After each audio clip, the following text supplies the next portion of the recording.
In 1943, the most dangerous maniac in Europe was operating in Berlin. What did the Nazis do to him?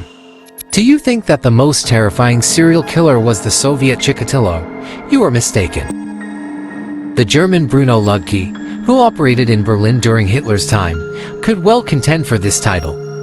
How did Bruno manage to remain undetected for so long? Let's delve into this. Bruno Ludke was born in 1908. In his youth, doctors diagnosed him with congenital feeble-mindedness. Because of this, he was considered the village idiot and was sent to work as a porter, coachman, and laundry delivery man. However, behind the simple exterior hid a diabolical passion for women. But they avoided him, even the least picky ones, so Bruno began to kill. Ludke started his crimes in the early 1920s and reached his peak by the late 1930s. In the parks of Berlin and its surroundings, bodies of strangled women began to be found. But it was difficult to identify the killer. At that time, the Nazis were not focused on crime. Most police forces were at war hunting Jews, communists, and political criminals.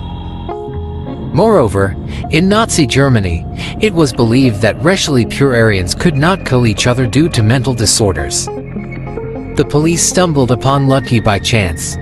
He liked to wander in the forests around Berlin and often frequented the sites of the murders. He was detained during one of the area sweeps, but they couldn't believe he was guilty.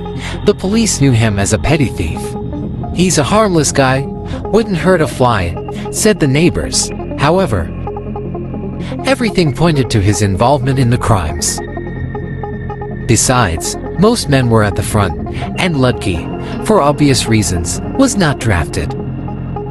He was detained, but he remained silent during interrogations. Could follow any woman into the park. She would laugh as if a little dog was following her. She wasn't worried until I started strangling. My hands are strong. Ludke confessed to 86 murders, although some of these might have been attributed to him by the police. He became a kind of record holder among European serial killers. But the Nazis didn't know what to do with Ludke. Publicizing his crimes would mean tarnishing Hitler's racial policy. They tried to find foreign or Jewish roots in him, but he turned out to be a pure-blooded German. Admitting that such a killer was operating in Germany would cast a shadow on the entire Nazi justice system and the regime. Ludke's case never went to trial. On April 8, 1944, he was found dead in his prison cell in Vienna. According to one version, guards secretly administered poison to him.